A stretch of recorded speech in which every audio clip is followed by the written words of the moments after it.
A 19-year-old girl named Yoon happily lives with her mother who has limitations. She can't hear well, struggles to speak, and has asthma. Despite these shortcomings, Yoon loves her mother deeply. She never tires of teaching her simple phrases so she can communicate with those who don't understand sign language. Her mother feels ashamed and struggles, but she has no choice but to learn because her husband has passed away and she is unable to do anything when her daughter is away. Yoon really wants to study like her friends, but she prioritizes her family's financial situation and drops out of school to work. She does this without her mother's knowledge and pretends to go to school.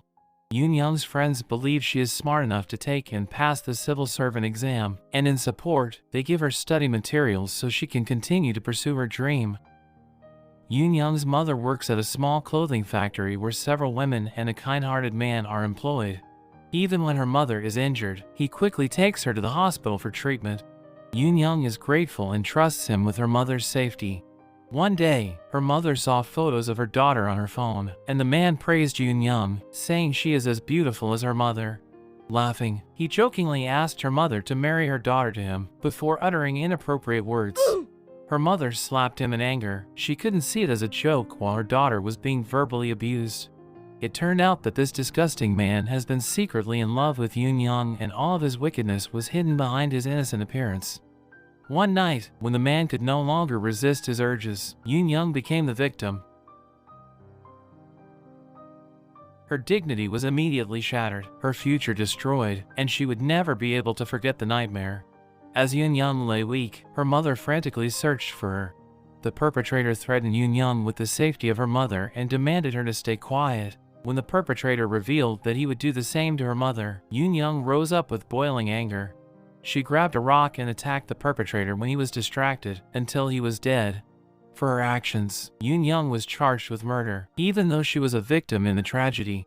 Lack of evidence at the scene made it difficult for her to defend herself in court. Yoon had no student ID and was now considered an adult. Despite being able to appeal, she still had to serve her sentence in prison. Her best choice was to seek help from a women's organization or social organization. However, Yoon chose to accept any court ruling because she didn't want to become the center of public attention.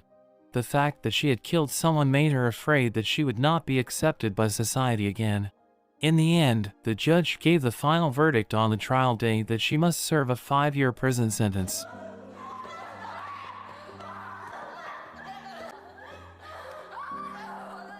Upon arriving in prison, Yoon met with other inmates in cell 12 with different backgrounds. A woman with uncontrolled emotions attacked her only because she accidentally touched her. Some people in there grabbed her and they appeared to care so much for Yoon, especially the woman nicknamed the troublemaker. Throughout the night, Yoon cried and lost her appetite. The most respected woman in room 12 advised her to go with the flow and blend in.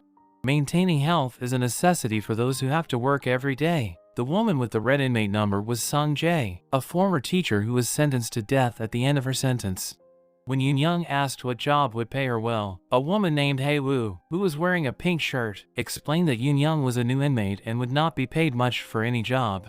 Woo suggested that she try all types of jobs and then decide which one was best for her.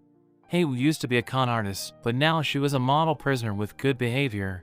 That's why she wore a uniform with a different color, which indicated that she was receiving special treatment. Yoon went to the workshop to work. The guard emphasized that her current identity was 2037, and it was her name and social security number while she was in prison. Later that night, when Yoon was feeling down, Sung Jae approached her and told her that she once had a son who was a hit-and-run victim. The culprit turned himself in, but Sung Jae burned down his house and took the lives of 5 other family members. Guilt always haunted her, but she had a way to not sink into regret. Instead of suppressing those feelings, she always prayed, wrote letters, or did anything to release them. After writing a letter to her mother, Yoon's mood improved and she quickly adapted. As time passed, Yoon's mother finally came to prison, bringing various kinds of food for her daughter. She did not know that visitors were not allowed to bring food or any items from outside the prison. Despite her efforts to stay strong, her tears flowed when she met her daughter. The next day, Yoon fell ill before she was finally taken to the clinic where the doctor explained that she was Yoon Young left the prison, as if trying to run from the bitter reality she faced. Sung Jae came to visit Yoon Young, who was being held in isolation. She hugged the innocent girl like a mother, and then urged her to be strong and face the reality. While people showed sympathy, a bitter woman named Sarung attacked her without reason. Her mood was always fiery, and she tried to vent her frustrations on anyone who seemed weaker than her. After what had happened, Yoon Young decided to keep her pregnancy a secret and refused visits. This made her mother worried that something might happen to her. Yoon Young was unable to accept the existence of the fetus. She tried to end her life, but couldn't do it. Her little heart always told her that she wanted to live.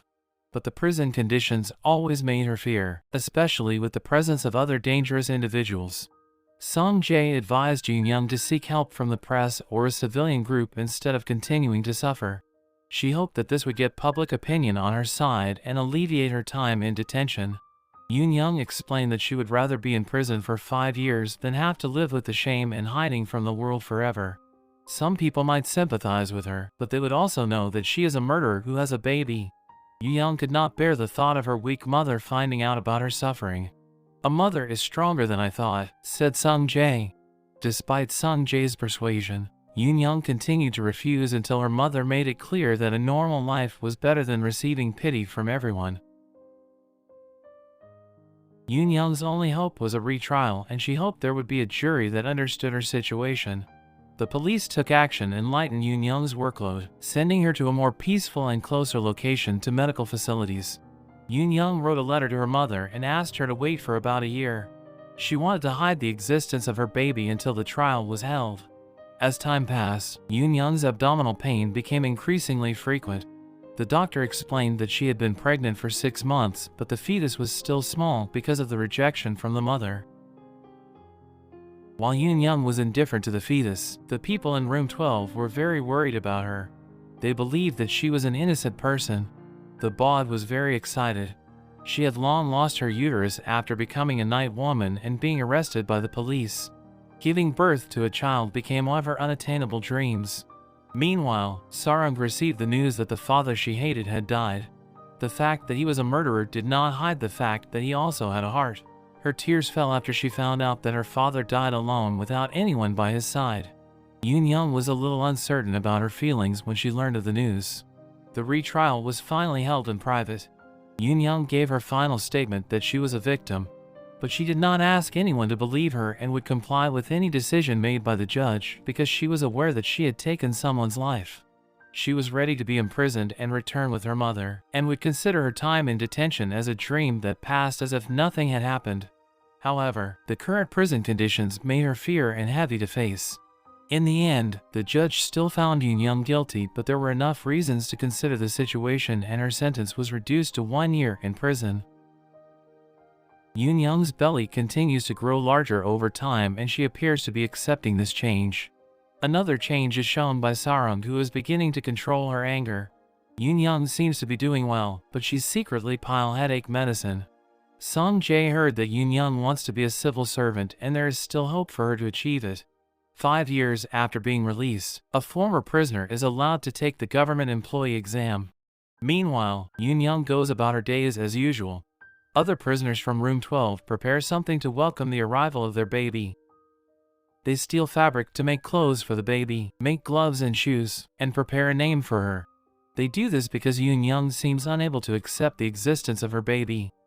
Sarung realizes this and supports their plan until they finally find the right name for the baby, which is Bonnie, meaning protector. They hope the baby will grow up to be a person who can protect the weak. Many people care about Yoon Jong and she is very grateful for that. Until one day, she experiences very strong contractions, and that is when she consumes the medicine she had been piling. It turns out she tried to leave when the baby was born, and this is proof that she finally accepts the existence of her pregnancy. However, she decides to leave in order to protect her from the shame of being the child of a murderer. Yoon Young falls into a critical condition again. The doctor tries to deliver the baby and it turns out she has prepared letters for each of the prisoners in room 12 who have been with her all this time. She is very grateful to Sung Jae, who always took care of and prayed for her. She is happy to have met Hae-woo, who understands her very well. She is proud to have met the woman who causes trouble, who turns out to be very kind and gentle. She prays that Jang Mi will find true love and marry a man who truly loves her. Lastly, she tells Sarang not to think that she was abandoned by her family because they might be trying to help her from something she doesn't realize. Yoon Young gave birth to her child without her mother's knowledge, but she fell into a coma. Young's mother is deeply regretful that she wasn't able to protect her daughter and give her the life she wanted. She always brings food for her daughter and wanders barefoot. She really wants to believe that her daughter will be okay. After being treated for some time, Yoon Young shows improvement. Yoon Young's hope that everything would turn out to be just a passing dream eventually comes true. She gives her daughter, named Bonnie by the prisoners, to Jang Mi, who has found true love, for adoption. Yoon Young hopes that her daughter will grow up well and beautiful, and she loves her very much. Yoon Young returns with her mother and lives a happy life. She studies diligently and eventually becomes ready for an interview to become a government officer, as she had hoped in the past. Thanks for watching, and please subscribe and see you on the next video. Love you.